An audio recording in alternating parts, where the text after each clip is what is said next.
check, see if my sound is working.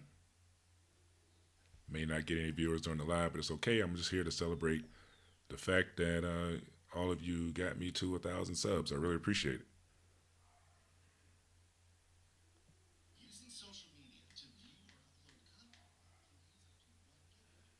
Give me 1 second.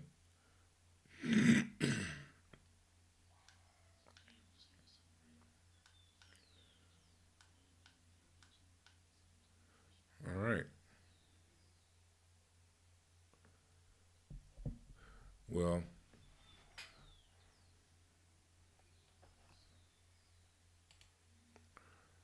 like I was saying, um, hit a little milestone.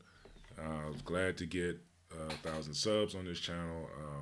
I've been doing movie reviews on this channel for 2 years, I think, give or take, and just learn the process. This is actually my second channel. My primary channel is the one that me and my wife have. It's called Living, Loving Abroad. We happen to live in South America, so that channel focuses on life abroad and the challenges of living abroad and what's great about it and travel and everything like that.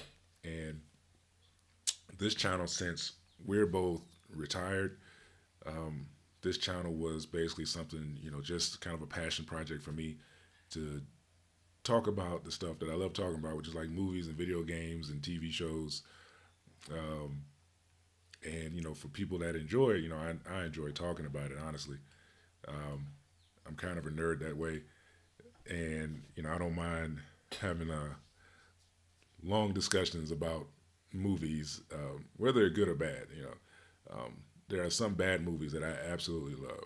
One of them I'll probably talk about pretty soon is I don't even know why I was thinking about this, but Purple Rain. To watch Purple Rain is it's one of like the worst acted and directed movies you're gonna see, but I can watch it over and over and over again. That movie is just basically a bunch of scenes in between the great musical acts. You know what I'm saying? So yeah, that's a movie I actually want to talk about because I know a lot of people love it. I love it. It's one of the greatest soundtracks ever. And when you go back and watch it, though, it's not. It's an objectively bad movie, um, but the music stands out so much you forget about all those scenes in between. Well, some of them. Some of them are pretty good. The Lake Minnetonka part is that's really memorable to people. So yeah, I think I might actually talk about Purple Rain. I might do that next. Um, for anyone that cares, the Manitou video that I did is somewhere around like 22 or 23,000 views right now. And I couldn't believe that. Honestly, it's one of those movies that, I saw later in life. Like I was like 12 or 13 years old when I first saw it. And that was maybe late 80s, early 90s when I first saw it. Um, it was one of those movies that like I literally never heard anyone talk about. My mom knew it, but I never heard anyone talk about the Manitou.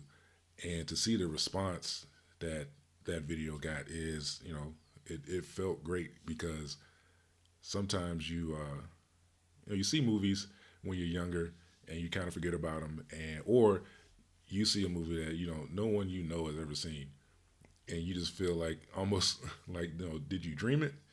And fortunately, I realized after making that video that a lot of people, like a lot of people, have fond memories or scary memories of the Manitou. So, excuse me, seeing a response was it was pretty great.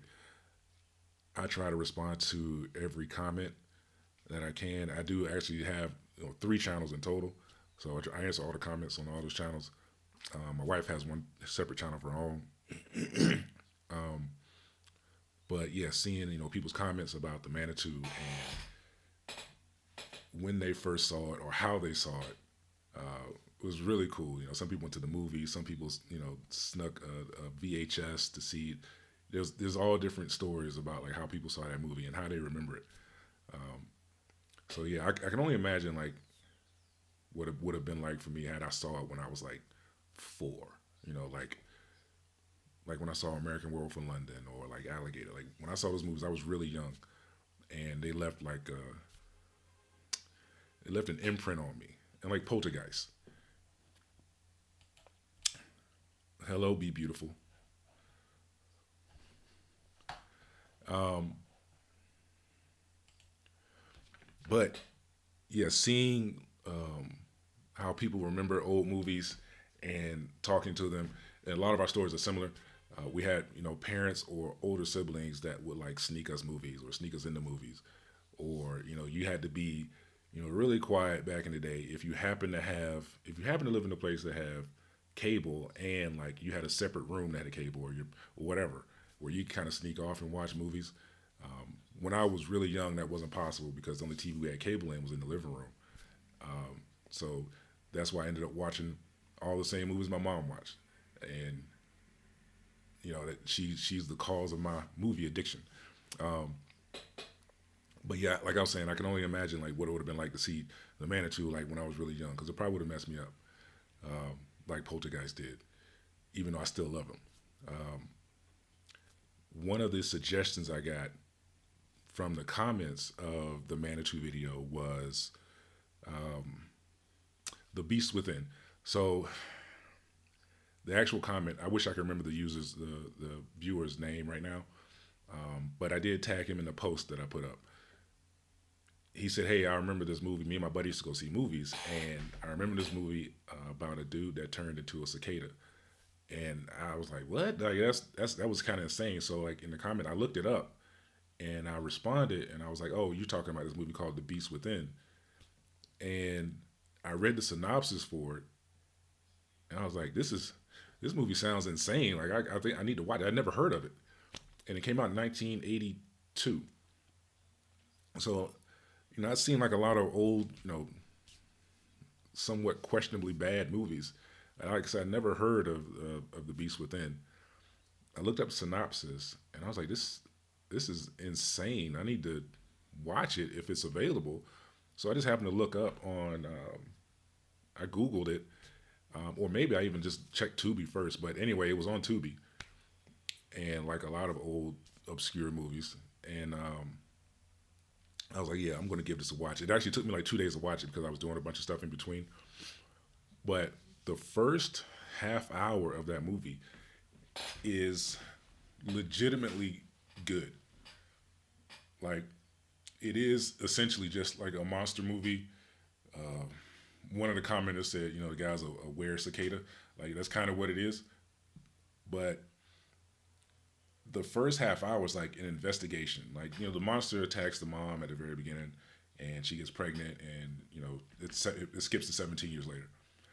But the parents are investigating like the background of the attacker because their son is having like all these weird medical issues. He's 17. He just turned 17. So that first half hour of that movie is legitimately pretty good. For a early '80s slasher slash monster movie, and watching it, it about like I forgot the time, but maybe a half hour or so in, it becomes more of a slasher, and then like the final act of the movie is like just straight up monster movie, and this movie doesn't really know what it wants to be like really, but that first 30 minutes will get you into the movie and pretty much convince you to watch the rest of it. I don't think the rest of it kind of holds up as well as the first half hour, but it's still crazy. That movie's crazy, and they don't really explain like the whole origin of the original Bugman and how his son is becoming a Bugman.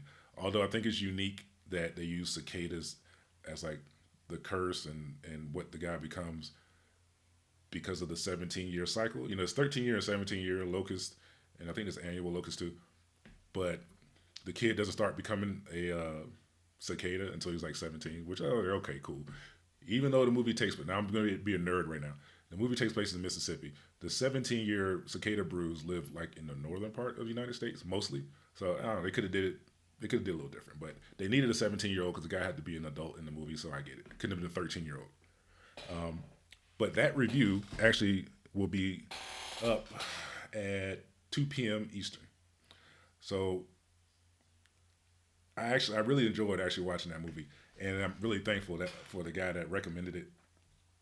Um, like I said, I gave him a shout out on a post, but yeah, that video will be up at 2. So after this live, I won't be on that long, but after the live, 2 o'clock, hit the little bell notification icon if you subscribe to the channel for the Beast Within, and I want to, while I'm here, kind of speak on some movies that I wanted to talk about, but I haven't, only because they're either like too popular or they've been reviewed to death already on YouTube. Um, Barring a couple of my favorites, like me and my buddy Alex talked about Predator and Commando, but there's other movies like I'm not going to talk about like E.T. even though it was like a really big part of my childhood, because everybody's seen it, everybody knows it. There's 1,000 reviews on it, 1,000 behind the scenes. But what I do want to do is more of the obscure movies. Like I said, The Beast Within, not the greatest movie I've ever seen, but it was definitely an interesting watch. So if you guys, if you're seeing this, watching this in the future, if you got suggestions about movies you like to see um, talked about, obscure movies, even if you don't know the name of it, just give me a description and I'll try to find it. I'd really like to, do a few more of those. I happen to have a lot of free time, um, so watching movies is something I'll be doing anyway. So if you suggest something to me, I'm definitely going to try to watch it. Another movie that was suggested quite a bit in the comments of the Manitou was The Prophecy. Came out. I want to say it came out at the same time, and that movie's also available on Tubi or Pluto. I've seen it. I've seen it up there. I haven't watched the movie yet. I've never seen it. So that's another one I'm going to do real soon because there were a lot of suggestions for The Prophecy. Um, I had heard of it, like I said, but I had never seen it. So I'll probably check that one out too. Um, Purple Rain is a movie I don't need to actually watch again to review it. I've seen it so many times. Um, so yeah, I might record a few. I might record a few reviews in this coming week and put them out in a certain order. But like I said, like if you're watching this in the future, I'd really appreciate any suggestions. I am over 1,000 subs, so that's why we're here. I'm over 1,000 subs. I'm actually like 1,100 and something now. It accelerated kind of fast, especially because of the Manitou video. I got like a lot of subscribers from that one video, and I really appreciate anyone who hit the subscribe button after watching it. I actually hit the monetization threshold yesterday, which is like another milestone. And for those that don't know, if you have a YouTube channel and you need like 1,000 hours, you need 4,000 hours of view time and 1,000 subs to get full monetization. Depending on the videos you put out, sometimes the 4,000 hours is the hardest thing to get. And I was lucky to get the 1,000 views and the 4,000 hours in the same week. So because those hours roll every, they roll yearly. So like if I had a video a year ago that got 20,000 views or however many thousand watch hours, after a year those hours go away and you kind of start back over. So luckily I got it all in the same week. So I'm looking forward to any kind of growth I have, and like I said, I'm really humbled that people enjoy these videos. It's actually kind of strange to me that excuse me. It's actually kind of strange to me that so many people recently responded to my rapping video, the movie Rapping with Mario Van Peebles. Um, it was doing pretty good, and all of a sudden it just started getting way more views. And I'm glad I'm not the only one that thinks that movie is terrible because it's horrible. It's horrible. And ordinarily with movies from back then, if they have like a decent soundtrack. Like I was talking about Purple Rain, but even though like Crush Groove, Beat Street, if they have a decent soundtrack, you can kind of get over the fact that the movie's garbage. Even Breaking and Breaking Two, the soundtracks for those movies are legitimately good. The movies themselves are terrible. So you end up having like fond memories of the movie. But when you go back and watch it, oh my god, this movie's garbage.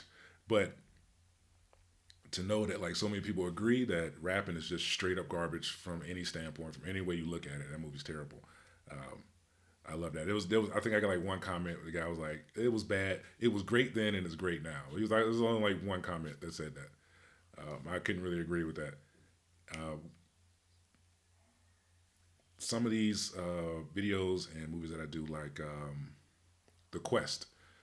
The Quest was a movie I watched a lot when I was young. I think it came out like '86, and that's a movie that like if you tell somebody about it, never seen it, they're gonna look at you like you're stupid. And it takes place. It's the kid from E.T. Stars in that movie.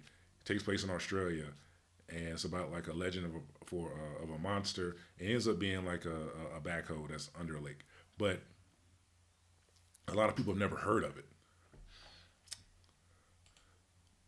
Hey Raul, what's happening? How you doing? A lot of people have never heard of it. So when I was able to actually find it, because I had to like type a description of the movie into Google to figure out what was going on. Um, I got the name. It's like, oh, it's The Quest, and it was also called Frog Dreaming. And I, it was, of course, it was playing on Pluto or Tubi or one of them. And I watched it again. I was like, oh, okay, okay, I remember this movie. I really remember, the whole plot of this movie now.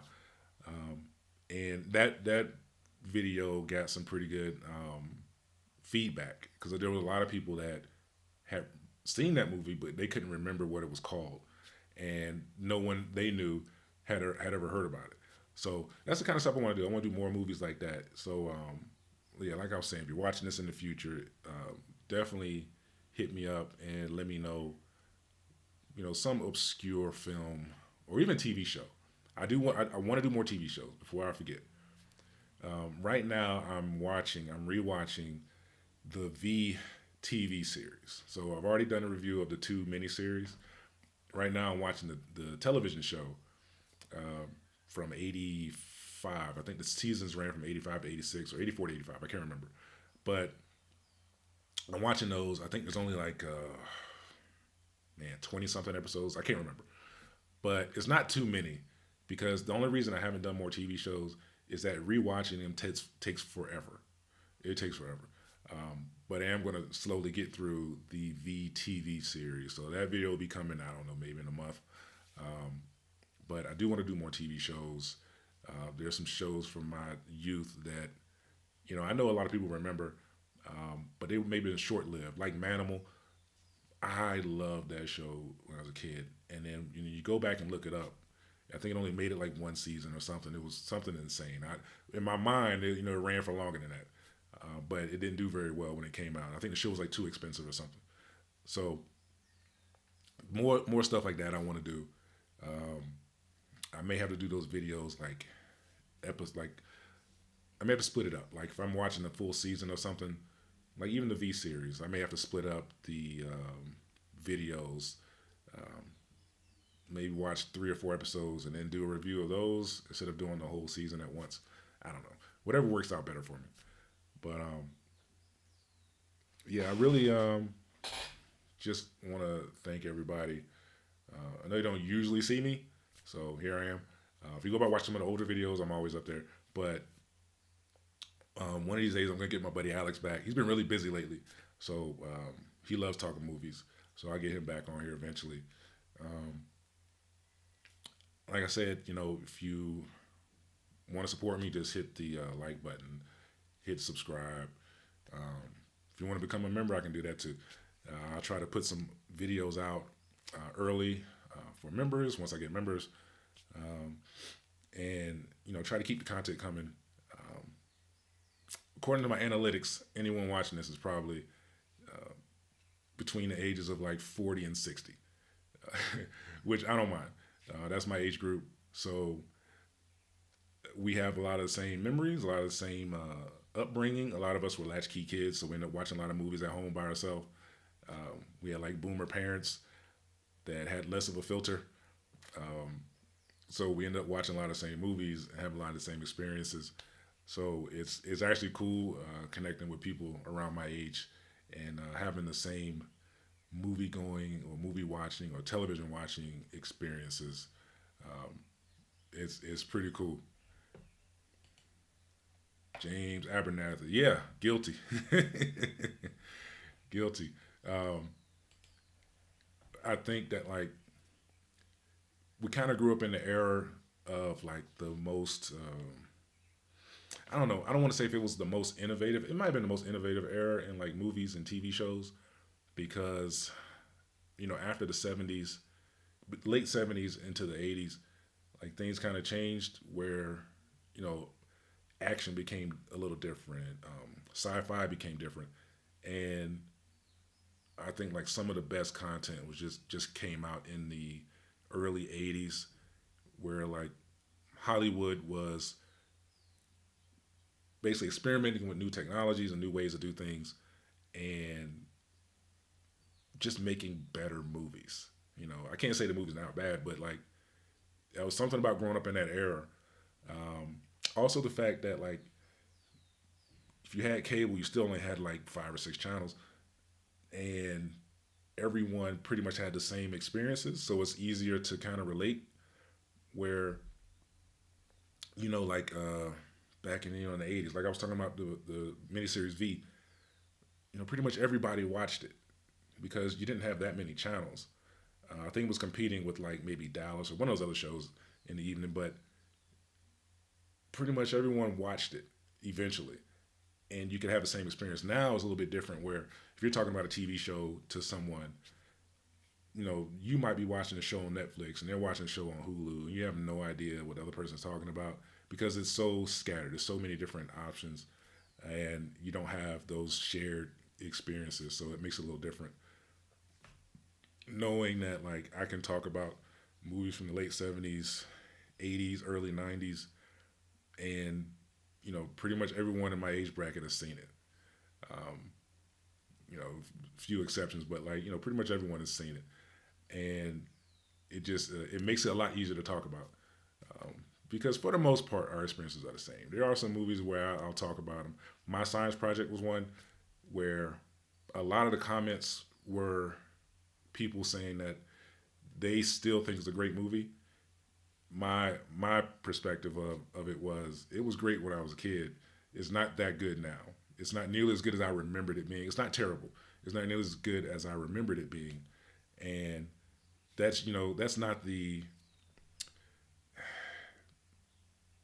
that's not like my normal view of these old movies. But every once in a while, I have to go back and rewatch something and just be honest and say like, man, this is not as good as I remember. Um, but I like having those discussions with people because, like I said, we watch a lot of the same movies. Let's see, James.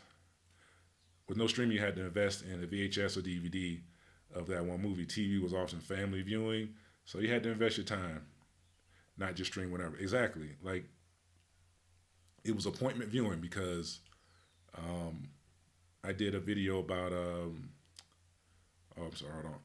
Also, long seasons and the week between episodes it had to be good to keep your attention. Yeah, the seasons were like 20, 30 episodes sometimes. So you had to like it had to be good. It had to catch you. You had to leave on a cliffhanger every episode. Um,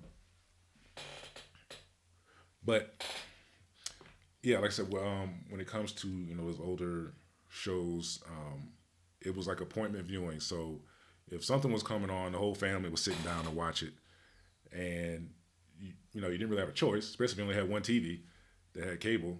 You were watching whatever your parent watched. Um, if it was an R-rated movie, you had to cover your eyes for a couple scenes, but otherwise you were watching it too. And you didn't have all these choices. We couldn't. Me and my sister couldn't go in our room. We shared a room with a little black and white TV with antennas on it. It was more interesting to watch whatever my mom was watching. So that's what you were kind of stuck with. I was still wondering why those aliens in V series. Find those rats so tasty. Yeah. There's a continuity issue with with the V series. I didn't really get into it in the videos that I did, but like the makeup they wear, it's weird because the aliens disguise themselves as humans, but they never really discuss like how they put this entire like human skin on or where it comes from. Because even on their ships, they're still walking around in the human skins when they're not interacting with humans for the most part.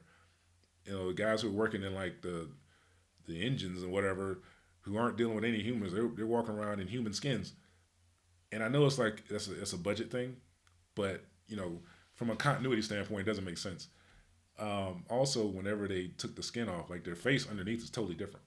You can't hide the shape of someone's face under skin. So like when they rip the skin off, they have like a lizard mouth, and like their eyes would different. That's the other thing. The eye color would change when they rip the skin off, which doesn't make any sense at all. Also, like they had like bony like horns and protrusions on their heads. So like when the skin was on, they looked human. When they pulled the skin off, they'd have like little horns sticking up. It doesn't make any sense. Um, but those are things you can kind of forgive because you really don't see it that often, honestly, in the show. And it's TV. Um, if you did like an actual modern remake, and I'm not talking about the 2009 remake of V, but like a modern one, you'd have to work around that. Like the lizard people would have to actually look like people under their people's skin. Um, or you'd have to disguise it in some other way, like on They Live, where it was just a signal that was going out, making people think they look different. But I don't know. All I know is like this, it was a continuity issue with that. But them eating the rats and guinea pigs though was like one of the most memorable things about that TV show. I remember the first time I saw it, and the first time I think it was like Diana ate a rat or a bird or something, and being like my mind was blown. I was like 5 years old. My mind was blown when that happened. Um, so anyway, uh, like I said, I wasn't gonna keep this too long. If you're watching this later, throw me some suggestions about movies and TV shows you might want to see, or something that you remember fondly, and I'll let you know if I remember the same way. Thanks again for the 1,000 subs. The monetization threshold. I really appreciate it. I'm gonna try to keep the content coming. Try to keep it as relevant and interesting as possible, and hopefully, gain some more subs and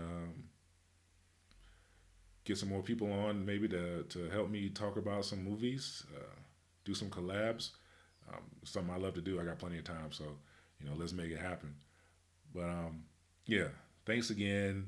Um, 2 o'clock. 2 o'clock. Check out the Beast Within review. That's when it debuts, and I'll be back. Like I said, I think I might. I'm on the fence. I think I might do Purple Rain and something else. Let me know. Let me know. Anyway, thanks for watching, and hit the like button if you're here. And I'll be back with plenty of reviews real soon. Thanks.